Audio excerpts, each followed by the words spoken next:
Hello everyone, I am doctor Padmanabh Bhat. ಇವತ್ತು ನಾನು ಮಾತಾಡಲಿಕ್ಕೆ ಹೋಗುವಂತಹ ವಿಷಯ ಡ್ರೈ ಸ್ಕಿನ್ ಜೊತೆ ಸೋರಿಯಾಸಿಸ್ ಬಗ್ಗೆನೂ ಮಾತಾಡ್ತೀನಿ. ಎರಡು ಟಾಪಿಕ್ ಆರಿಸ್ಕೊಂಡಿದ್ದೀನಿ, ಒಂದಕ್ಕೊಂದಕ್ಕೆ ಸ್ವಲ್ಪ ಸಂಬಂಧ ಇದೆ. ಎನಿವೆ, ಡ್ರೈ ಸ್ಕಿನ್ ಅಥವಾ ಚರ್ಮದ ಒಣಗುವಿಕೆ ಇದು ಯಾಕೆ ಬರ್ತದೆ? ಭಾಳ ಜನಕ್ಕೆ ಅನುಭವಕ್ಕೆ ಬಂದಿದೆ. ನನಗೆ ಕೋಲ್ಡ್ ಸೀಸನಲ್ಲಿ ಮೈಯೆಲ್ಲ ಡ್ರೈ ಆಗಿಬಿಡುತ್ತೆ ಅಂತ, ಅದು ಸಾಮಾನ್ಯ ಎಲ್ಲರ ಅನುಭವಕ್ಕೂ ಬಂದಿದೆ ಅಲ್ವಾ? ಇದು ಯಾಕಾಗುತ್ತೆ? ಇದು ಒಂದನೇದಾಗಿ ಏಜ್ ಫ್ಯಾಕ್ಟರ್. ವಯಸ್ಸಾದವರಿಗೆ ಡ್ರೈ ಸ್ಕಿನ್ ಇರುತ್ತೆ, ನೀವು ನೋಡಿರ್ಬೋದು. ವಯಸ್ಸಾದವರಿಗೆ ಡ್ರೈ ಸ್ಕಿನ್ ಯಾಕೆ ಬರುತ್ತೆ ಅಂತ ಅಂದರೆ, ಫಸ್ಟ್ ಆಫ್ ಆಲ್ ನಿಮಗೆ ಸ್ಕಿನ್ನು ಆಯಿಲಿ ಇರಬೇಕು ಅಂದರೆ, ಒಂಥರ ವೆಟ್, ನಿಮ್ಮ ಅರ್ಥದಲ್ಲಿ ಸ್ಕಿನ್ನು ಶೈನಿಂಗ್ ಇರಬೇಕಲ್ವಾ? ಅದು ಇರಬೇಕಾದ್ರೆ ಸೀಬಮ್ ಅಂತೇಳಿ, ನೀವು ಮುಖದಲ್ಲಿ ವಾಶ್ ಮಾಡಲಿಲ್ಲ ಅಂದರೆ ಮುಖದಲ್ಲಿ ಒಂಚೂರು ಎಣ್ಣೆ ಥರ, ಮೈಯಲ್ಲಿ ಎಣ್ಣೆ ಥರ ಇರುತ್ತಲ್ವ, ಅದು ಸೀಬಮ್. ನಾನು ಹಿಂದೆ ಯಾವುದೋ ಒಂದು ಟಾಪಿಕ್ ಮಾತಾಡಿದಾಗ ಹೇಳ್ತಾ ಇದ್ದೆ, ಸೆಬೇಷಿಯಸ್ ಗ್ಲ್ಯಾಂಡ್ಸ್ ಅಂತ ಸ್ಕಿನ್ನಲ್ಲಿ ಇರ್ತವೆ, ಅವು ಸೀಬಮ್ಮನ್ನು ಸೆಕ್ರೇಟ್ ಮಾಡ್ತವೆ ಅಂತ. ಸೊ ಅದು ನಮ್ಮ ಚರ್ಮದ ಕಾಂತಿಗೆ ಕಾರಣ, ಚರ್ಮದ ಹೊಳಪಿಗೆ ಕಾರಣ. ವಯಸ್ಸಾಗ್ತಾ ಏನಾಗುತ್ತೆ, ಈ ಸೆಬೇಷಿಯಸ್ ಗ್ಲ್ಯಾಂಡು ಅದರದ್ದು ವರ್ಕ್ ಸ್ವಲ್ಪ ಕಮ್ಮಿ ಆಗ್ತಾ ಹೋಗ್ತದೆ, ಅದು ಕಮ್ಮಿ ಸೆಕ್ರೇಷನ್ ಆಗ್ತದೆ, ಆವಾಗ ಡ್ರೈ ಆಗುತ್ತೆ, ಸ್ಕಿನ್ನು ಡ್ರೈ ಆಗುತ್ತೆ. ಆಮೇಲೆ ಬೇರೆ ಏನು ಕಾರಣ ಇರ್ಬೋದು? ಬೇರೆ ಕಾರಣ ಡಿಹೈಡ್ರೇಷನ್, ಒಂದಷ್ಟು ಬಾಡಿಯಿಂದ ವಾಟರ್ ಇವಾಪರೇಟ್ ಆಗಿ ಹೋದರೆ, ಅಥವಾ ವಾಂತಿ ಭೇದಿ ಆ ಥರ ಆದರೆ ತುಂಬ ದಿವಸ, ಆವಾಗ ಡ್ರೈ ಸ್ಕಿನ್ ಉಂಟಾಗುತ್ತೆ. ಆಮೇಲೆ as I already told, cold ಸೀಸನ್ನಲ್ಲಿ ಡ್ರೈ ಇರುತ್ತೆ. ಸೊ ಇದು ಓಲ್ಡ್ ಏಜು, ಕೋಲ್ಡ್ ಸೀಸನ್ನು, ಆಮೇಲೆ ಡಿಹೈಡ್ರೇಷನ್, ಇದು ಮೂರು ಮೇಜರ್ ಕಾರಣ ಡ್ರೈ ಸ್ಕಿನ್ನಿಗೆ ಆಗಲಿಕ್ಕೆ. ಸೊ ಈ ಡ್ರೈ ಸ್ಕಿನ್ನು ತುಂಬ ದಿವಸ ಹಾಗೇ ಉಳಿದ್ರೆ ನಮ್ಮ ದೇಹದಲ್ಲಿ ಕೆಲವು ಕಡೆ ಪ್ಯಾಚ್ ಕೆಂಪು ಪ್ಯಾಚ್ಗಳಾಗ್ತವೆ, ಕೆಂಪು ಕಲೆಗಳಾಗ್ತವೆ. ಇದು ತುರಿಸ್ಲಿಕ್ಕೆ ಶುರುವಾಗ್ತದೆ. ಸ್ಕಿನ್ ಡ್ರೈ ಆದ ತಕ್ಷಣ ತುರಿಕೆ ಶುರುವಾಗುತ್ತಲ್ವ, ಇಚ್ಚಿಂಗ್. ಸೊ ಎಕ್ಸಿಮಾ ಅಂತ ಒಂದು ಕಂಡೀಷನ್ ಇದೆ. ಎಕ್ಸಿಮಾ, ECZEMA ಅಂದರೆ ಏನರ್ಥ? ಸ್ಕಿನ್ನು ಡ್ರೈ ಆಗಿ ಇನ್ಫ್ಲಮೇಷನ್ ಆಫ್ ದ ಸ್ಕಿನ್ನದು ಚರ್ಮದ್ದು ಉರಿತ, ಚರ್ಮ ಉರಿ ಆಗೋದು, ಮತ್ತು ಅಲ್ಲಿ ಪ್ಯಾಚ್ ಬೀಳೋದು, ಇದಕ್ಕೆ ಎಕ್ಸಿಮಾ ಅಂತ ಹೇಳ್ತೀವಿ. ಇದು ಜನರಲ್ಲಿ ಜೆನೆಟಿಕ್ ರೀಸನ್ ಇರುತ್ತೆ, ಇದಕ್ಕೆ ವಂಶಪಾರಂಪರ್ಯ ರೀಸನ್ ಇರುತ್ತೆ. ಅಪ್ಪ ಅಮ್ಮನಿಗೆ ಯಾರಿಗಾದ್ರೂ ಇದ್ದರೆ ಮಗುವಿಗೆ ಬರ್ಬೋದು. ಆಮೇಲೆ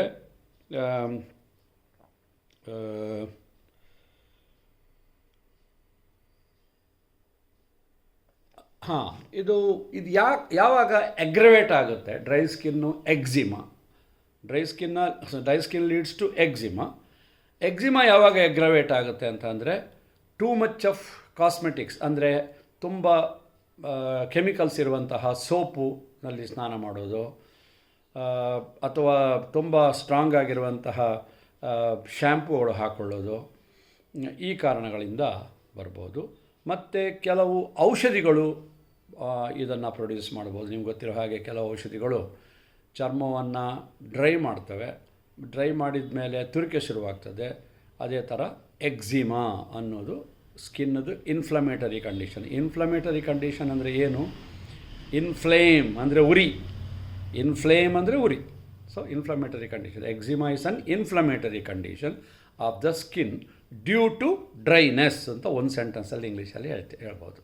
ಆಯಿತಾ? ಸರಿ, ಇವಾಗ ಈ ಕಂಡೀಷನು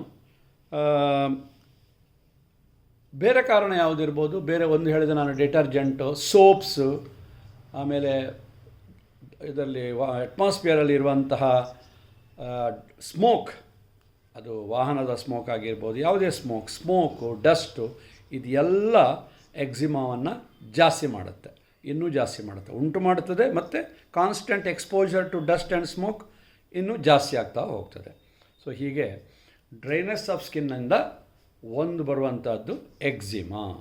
ಇನ್ನೊಂದು ಯಾವುದು ಅಂತಂದರೆ ಸೋರಿಯಾಸಿಸ್ ಅಂದ ತಕ್ಷಣ ಎಲ್ಲರೂ ಎಸ್ಸಿಂದ ಸ್ಟಾರ್ಟ್ ಮಾಡ್ತಾರೆ. ಎಸ್ ಅಲ್ಲ, ಪಿ ಸೈಲೆಂಟ್. ಸೊ ಸೋರಿಯಾಸಿಸ್ ಅನ್ನುವಂತಹ ಕಾಯಿಲೆ, ಇದನ್ನು ನೀವು ಬಹಳ ಜನರಲ್ಲಿ ನೋಡಿರ್ಬೋದು. ನಾವು ಕೆಲವರಿಗೆ ಉದಾಹರಣೆಗೆ ಈಗ ನಾನು ಇಲ್ಲೊಂದು ತೋರಿಸ್ತೀನಿ ಕೇಸು. ಇಲ್ಲಿ ನೋಡಿ, ಒಂದು ಪ್ಯಾಚ್ ಥರ ಇದೆ, ಡ್ರೈ ಆಗಿದೆ.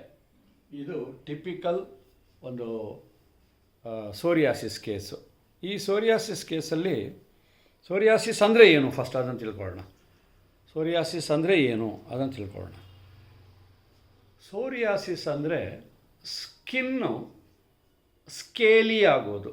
ಸ್ಕೇಲಿ ಮತ್ತು ಡ್ರೈ ಆಗಿಟ್ಟು ಸ್ಕೇಲಿ ಆಗೋದು. ಸ್ಕೇಲಿ ಅಂತಂದರೆ ಪರೆ ಆಗೋದು, ಅಲ್ಲಲ್ಲಿ ಪ್ಯಾಚ್ ಥರ ಪರೆ ಆಗೋದು. ಸರಿ, ಇನ್ನೊಂದು ಇದು ತೋರಿಸ್ತೀನಿ ಚಿತ್ರ. ಇದು ತುಂಬ ಸಿವಿಯರ್ ಆಗಿರುವಂತಹ ಸೋರಿಯಾಸಿಸ್ಸು. ಕೈನಲ್ಲಿ ಇದು ಇಷ್ಟು ಜಾಗ ನೋಡಿ, ಆಮೇಲೆ ಇಲ್ಲಿ ಒಂಚೂರಿದೆ. ಸೊ ಇದು psoriasis, severe form of psoriasis in the hand, back of the hand. So ಎರಡು ನೋಡಿದ್ರಲ್ವ, ನಿಮಗೆ ಸುಮ್ಮನೆ ಒಂದು ಅನುಭವಕ್ಕೆ ಬರಲಿಕ್ಕೆ ಈ ಥರ ನೋಡಿರ್ಬೋದು, ಈ ಥರ ನೀವು ನೋಡಿರ್ಬೋದು. ಈಗ ಸೋರಿಯಾಸಿಸ್ ಅಂದರೆ ಏನು? ಸೋರಿಯಾಸಿಸ್ ಅಂದರೆ ಕನ್ನಡದಲ್ಲಿ ಹೇಳಬೇಕು ಅಂತಂದರೆ, ಇದು over activity of immune system. ನಮ್ಮ ರೋಗ ಪ್ರತಿರೋಧಕ ಶಕ್ತಿ ಸ್ವಲ್ಪ ಓವರ್ ರಿಯಾಕ್ಷನ್ ಆದರೆ, ಓವರ್ ಆ್ಯಕ್ಟಿಂಗ್ ಮಾಡಿದರೆ, ಆವಾಗ ಅದು ರ್ಯಾಪಿಡಾಗಿ ಮಲ್ಟಿಪ್ಲೈ ಆಗುತ್ತೆ ಸ್ಕಿನ್ನಿನ ಸೆಲ್ಗಳು. ನೀವು ಕ್ಯಾನ್ಸರ್ಗೆ ಕನ್ಫ್ಯೂಸ್ ಮಾಡ್ಕೊಳ್ಬೇಡಿ. ರ್ಯಾಪಿಡ್ ಇದು multiplication of cells which causes cancer ಅಲ್ವಾ. ಇಲ್ಲಿ ಸ್ಕಿನ್ನಿನ ಲೆವೆಲ್ನಲ್ಲಿ ಏನಾಗ್ತದೆ ಅಂತಂದರೆ, rapid multiplication of the cells and the death of the cells. ಅವಾಗೇನಾಗುತ್ತೆ, ಒಂದಷ್ಟು ಪ್ಯಾಚು, ಅಲ್ಲಿ ಒಂದಷ್ಟು ಸ್ಕೇಲಿ ಲೀಜನ್ಸ್, ಸ್ಕೇಲ್ ಥರ ಪದರ ಲೇಯರ್ ಥರ ಒಂದು ಇದು ಪ್ಯಾಚ್ಗಳು ಕಾಣಿಸ್ಕೊಳ್ತವೆ. ಸೊ ಇದನ್ನು ಸಿಂಪಲಾಗಿ ಹೇಳಬೇಕು ಅಂತಂದರೆ,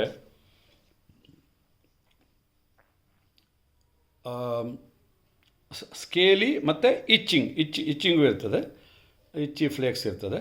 ಇದು ಎಲ್ಲಿ ಜಾಸ್ತಿ ಬರ್ತದೆ? ಇದು ಸಾಮಾನ್ಯವಾಗಿ ಮುಖದಲ್ಲಿ ಹೆಚ್ಚಿಗೆ ಬರುವುದಿಲ್ಲ, ಬಟ್ ಹತ್ತಿರದಲ್ಲಿ ನೋಡುವಾಗ ಕಾಣ್ಬೋದು. ಸ್ಕಾಲ್ಪ್ ಅಂದರೆ ತಲೆಯ ಭಾಗ, ಈ ಭಾಗದಲ್ಲಿ ಸ್ಕಾಲ್ಪಲ್ಲಿ, ಹೇರ್ನ ಕೆಳಗಡೆ ಇರೋ ಜಾಗವನ್ನು ಸ್ಕಾಲ್ಪ್ ಅಂತ ಹೇಳ್ತೀವಲ್ವಾ. ಸೊ ಈ ಸ್ಕಾಲ್ಪ್ ಜಾಗದಲ್ಲಿ ಇದು ಜಾಸ್ತಿ ಕಾಣಿಸ್ಕೊಳ್ಬೋದು. ಸ್ವಲ್ಪ ಫೋರ್ ಹೆಡ್ಡು, ಸೊ ಆಮೇಲೆ ಎಲ್ಬೋಸು, ಆಮೇಲೆ hand, back of the hand, elbow, back of the hand, ಆಮೇಲೆ ಹೆಡ್ನಲ್ಲಿ ಸ್ಕಾಲ್ಪ್ ಅಲ್ಲ, ಚರ್ಮ ಅಲ್ವಾ. ಸೊ ಇಷ್ಟು ಜಾಗದ ಚರ್ಮದಲ್ಲಿ ಸೋರಿಯಾಸಿಸ್ ಕಾಣಿಸ್ಕೊಳ್ಬೋದು. ಈ ಸೋರಿಯಾಸಿಸ್ಸು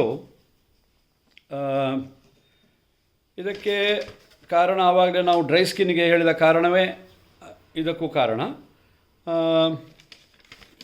ಮತ್ತು ಇದು ತುಂಬ ದಿವಸ, ವರ್ಷಗಳ ತನಕ ಕಂಟಿನ್ಯೂ ಆಗ್ಬೋದು. ಇದಕ್ಕೆ ಇಷ್ಟೇ ದಿನಕ್ಕೆ ಕಮ್ಮಿ ಆಗ್ತದೆ ಅಂಥೇಳಿ ನಾವೇನು ಅದನ್ನು ನೆಗ್ಲೆಕ್ಟ್ ಮಾಡುವಂಗಿಲ್ಲ. ಯಾಕಂದರೆ it's a prolonged chronic illness. So psoriasis is a chronic illness due to the over acting of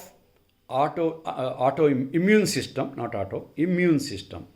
so immune system ಅದು ಓವರ್ ಆ್ಯಕ್ಟಿಂಗ್ನಲ್ಲಿ, ಓವರ್ ಆ್ಯಕ್ಟಿವಿಟಿಯಿಂದಾಗಿ ಬರುವಂತಹ ಒಂದು ಕಾಯಿಲೆ. ಇದು basically dry skin condition. Eczema ಥರನೇ ಸೋರಿಯಾಸಿಸ್. ಎಕ್ಸಿಮಾ ಸ್ವಲ್ಪ ಸಮಯ ಇರ್ತದೆ, ಆದರೆ ಇದು ಬಹಳ ಸಮಯ ನಿಲ್ತದೆ psoriasis, maybe life long. ಆಯಿತಾ? ಸೊ ಹಾಗಾದರೆ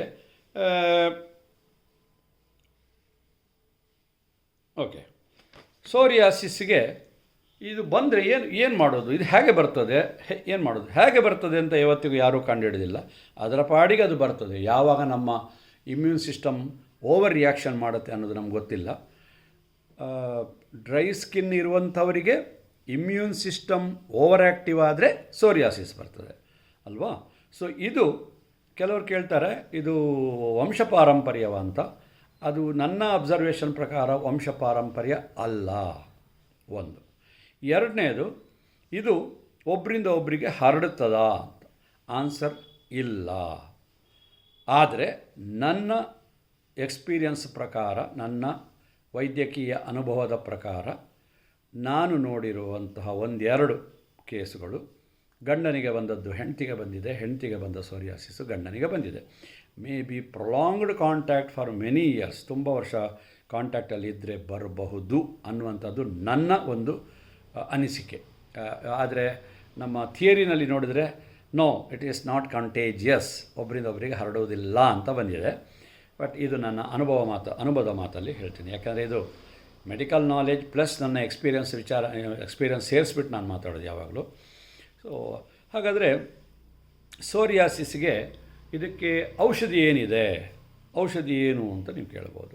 ಔಷಧಿ dry skin, yes, moisturiser, natural answer. ಏನಾದರೂ ಮಾಯ್ಶ್ಚರೈಸರ್ಗಳು, ನಿಮ್ಮ ವ್ಯಾಸಲೈನು, ಕೊಬ್ಬರಿ ಎಣ್ಣೆ ಇತ್ಯಾದಿ ಡ್ರೈ ಸ್ಕಿನ್ ಇದ್ದಾಗಲೇ ನೀವು ಸ್ವಲ್ಪ ಅದರ ಕಡೆ ಗಮನ ಹರಿಸಿ ಮಾಯ್ಶ್ಚರೈಸರನ್ನು ಹಚ್ಕೊಳ್ಳಿ. ಆಮೇಲೆ ಸೋಪ್ಗಳು ಕೂಡ ತುಂಬ ತೀವ್ರವಾದಂತಹ ಸೋಪ್ಗಳನ್ನು ಉಪಯೋಗ ಮಾಡಬೇಡಿ. ನಾನು ಎಲ್ಲರಿಗೂ ಏನು ಹೇಳ್ತೀನಿ ಅಂತಂದರೆ, ಅಫ್ಕೋರ್ಸ್ ಮೆಡಿಕೇಟೆಡ್ ಅಂದರೆ ಡರ್ಮಾಡ್ಯೂ ಅಂತ ಬರುತ್ತೆ. ನಿಮ್ಮ ನಾರ್ಮಲ್ ಸೋಪ್ಗಳಲ್ಲಿ ಬೆಸ್ಟ್ ಸೋಪ್ ಏನು ಅಂತಂದರೆ ಪಿಯರ್ಸ್ ಅನ್ನುವಂಥ ಸೋಪ್. ಇದು ಆಯಿಲ್ ಬೇಸ್ಡ್ ಸೋಪ್. ಇದರಲ್ಲಿ ಕೆಮಿಕಲ್ಸ್ ಜಾಸ್ತಿ ಇರೋದಿಲ್ಲ, ಆಯಿಲ್ ಬೇಸ್ಡ್ ಸೋಪು. ನಮ್ಮ ದೇಹದ ನಾವು ಸ್ನಾನ ಮಾಡುವಾಗ ತುಂಬ ಸ್ಟ್ರಾಂಗ್ ಸೋಪ್ ಹಾಕಿದರೆ ಅದು ಎಸೆನ್ಷಿಯಲ್ ಆಯಿಲನ್ನು ಕೂಡ ಅದು ವೈಪ್ ಮಾಡಿ ತೆಗೀತದಲ್ವ, ಅದನ್ನು ರಿಮೂವ್ ಮಾಡ್ತದೆ. ಆವಾಗ it leads to dry skin. So ಸ್ವಲ್ಪ ಎಣ್ಣೆ ಅಂಶ ಸ್ವಲ್ಪ ಅಂಶ ಇರಬೇಕು ನಮ್ಮ ದೇಹದಲ್ಲಿ. ಅದು ಇದ್ರೇ ನಮಗೆ ಎಕ್ಸಿಮಾ, ಸೋರಿಯಾಸಿಸ್ಗಳು ಬರೋದಿಲ್ಲ ಅಂತ ನಾನು ಹೇಳಿದ್ದೀನಲ್ವ. ಸೊ ನಾನು ಪಿಯರ್ಸ್ ಸೋಪ್ದು ಅಡ್ವರ್ಟೈಸ್ಮೆಂಟ್ ಮಾಡ್ತಾ ಇಲ್ಲ, ಬಟ್ ಆ ಥರ ಡವ್, ಪಿಯರ್ಸು, ಆಮೇಲೆ ಈ ಥರ ಸೋಪ್ಗಳನ್ನ ಯೂಸ್ ಮಾಡಿ. ಆಮೇಲೆ ಸಿಂಪಲಾಗಿ ಗ್ಲಿಸರಿನ್ ಹಚ್ಕೊಳ್ಬೋದು, ಮಾಯ್ಶ್ಚರೈಸರ್ನ ಅದ್ರ ಗ್ರೂಪಿಗೆ ಸೇರುತ್ತೆ ಇದು.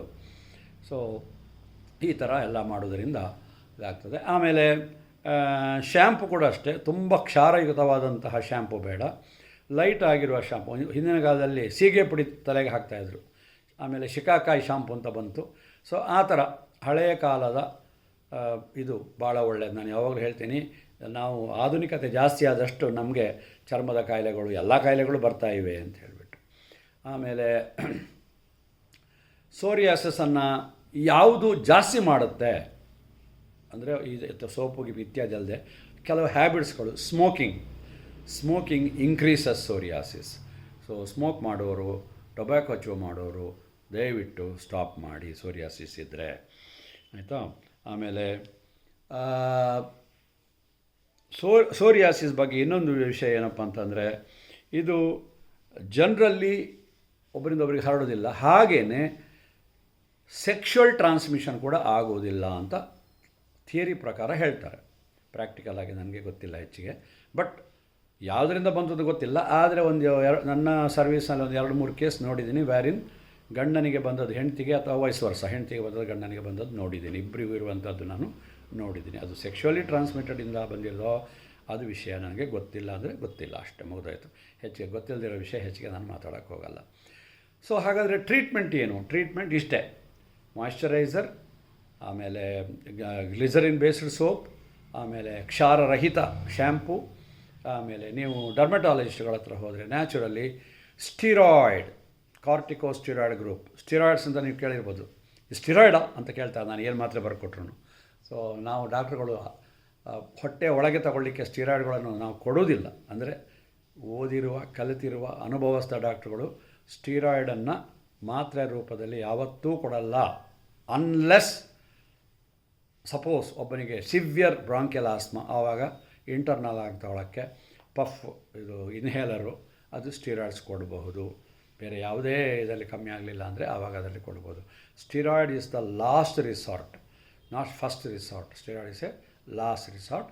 ಆದರೆ ಈ ಕಂಡೀಷನಲ್ಲಿ, ಸೋರಿಯಾಸಿಸ್ ಕಂಡೀಷನಲ್ಲಿ, ನಮಗೆ ಬೇರೆ ಯಾವುದೇ ಮಾಯ್ಶ್ಚರೈಸರ್ ಇದು ಮಾಡಿದರೂ ಕೂಡ ಅದು ಉಲ್ಬಣಗೊಳ್ತಾನೇ ಇದ್ದರೆ, ಜಾಸ್ತಿ ಆಗ್ತಾನೇ ಇದ್ದರೆ, ಆವಾಗ ಟಾಪಿಕಲ್ ಸ್ಟಿರಾಯ್ಡ್ಸ್ ಅಂದರೆ ಮೇಲೆ ಹಚ್ಚುವಂತಹ ಆಯಿಂಟ್ಮೆಂಟ್ಗಳು, ಸ್ಟಿರಾಯ್ಡ್ ಆಯಿಂಟ್ಮೆಂಟ್ಗಳು, ಅದು ಪ್ರೆಡ್ನಿಸಲೋನ್ ಇರ್ಬೋದು, ಯಾವುದೇ ಇರ್ಬೋದು, ನಾನು ಬ್ರ್ಯಾಂಡ್ ಹೆಸರು ಹೇಳೋದಿಲ್ಲ. ಸೊ ಯಾವುದೇ ಸ್ಟಿರಾಯ್ಡ್ ಆಯಿಂಟ್ಮೆಂಟನ್ನು ಹಚ್ಚಬೇಕು. ಆಮೇಲೆ ಇದು ಡ್ರೈನೆಸ್ ಆಫ್ ದಿ ಸ್ಕಿನ್ನಲ್ಲಿ ಒಂದು ಪಾಯಿಂಟ್ ಮರ್ತುಬಿಟ್ಟಿದ್ದೀನಿ, ವಿಟಮಿನ್ ಎ ಡಿಫಿಷಿಯನ್ಸಿ. ಅಂದರೆ ವಿಟಮಿನ್ ಎ ಅಂದರೆ ನಿಮಗೆ ಗೊತ್ತು, ಹೆಚ್ಚಿಗೆ ಪಪಾಯದಲ್ಲಿರ್ತದೆ, ಆಮೇಲೆ ಕೆಲವು ಲೀಫಿ ವೆಜಿಟೇಬಲ್ಸಲ್ಲಿ ಇರ್ತದೆ, ಪಪಾಯದಲ್ಲಿ ಮ್ಯಾಕ್ಸಿಮಮ್ ಇರ್ತದೆ. ಸೊ ವಿಟಮಿನ್ ಎ ಡಿಫಿಷಿಯನ್ಸಿ ಬಂದಾಗ ಕೂಡ ನಿಮಗೆ ಸ್ಕಿನ್ ಡ್ರೈ ಆಗೋದು, ಅದರಿಂದ ಎಕ್ಸಿಮಾ ಬರೋದು, ಸೋರಿಯಾಸಿಸ್ ಬರೋದು ಎಲ್ಲ ಆಗ್ಬೋದು. So vitamin A deficiency. So ಟ್ರೀಟ್ಮೆಂಟಲ್ಲಿ ಇಂಟರ್ನಲ್ಲಿ ಟೇಕಿಂಗ್ ಇದರಲ್ಲಿ ಒಂದು ವಿಟಮಿನ್ ಎ ಕೂಡ ಸೇರಿಸಬೇಕಾಗ್ತದೆ.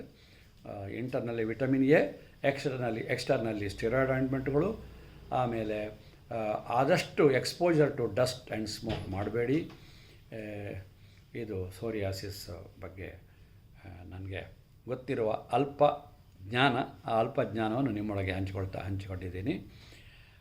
ಇದರ ಬಗ್ಗೆ ನಿಮ್ಮ ಅನಿಸಿಕೆಗಳನ್ನು ಕಮೆಂಟ್ಸ್ ಬಾಕ್ಸಲ್ಲಿ ಹಾಕಿ, ಶೇರ್ ಮಾಡೋದಕ್ಕಿಂತ ಜಾಸ್ತಿ ಮತ್ತೆ ಹೇಳ್ತಾ ಇದ್ದೀನಿ, ನಿಮ್ಮ ಫ್ರೆಂಡ್ಗಳಿಗೆ ದಯವಿಟ್ಟು ನನ್ನ channel doctor Padmanabh Bhat speaks about, ಇವತ್ತೇನೆ ಹೇಳಿ doctor Padmanabh Bhat speaks about psoriasis ಅಥವಾ ಡ್ರೈ ಸ್ಕಿನ್ ಅನ್ನೋ ಬಗ್ಗೆ ಟೈಪ್ ಮಾಡೋಕ್ಕೆ ಹೇಳಿ, ಸಬ್ಸ್ಕ್ರೈಬ್ ಆಗೋಕ್ಕೆ ಹೇಳಿ. ನೆಕ್ಸ್ಟ್ ನಾನು ಯಾವ ಟಾಪಿಕ್ ಮಾತಾಡಬಹುದು ಅಂತ ಹೇಳಿಬಿಟ್ಟು ನೀವು ಹೇಳ್ಬೋದು. ನನಗೆ ಈ ಸೋರಿಯಾಸಿಸ್ ಬಗ್ಗೆ ಒಬ್ಬರು ನನ್ನ ಪೇಷಂಟೇ ನನಗೆ ಹೇಳಿ, ಸರ್ ಅದ್ರ ಬಗ್ಗೆ ಮಾತಾಡಿ ಅಂತೇಳಿ. ಸೊ ನಾನು ಇವತ್ತು ಮಾತಾಡಿದ್ದೀನಿ. ಇಷ್ಟು ಹೇಳಿ ನನ್ನ ಇವತ್ತಿನ ಈ ಮಾತನ್ನು ಮುಗಿಸ್ತಾ ಇದ್ದೀನಿ. ಜೈ ಹಿಂದ್.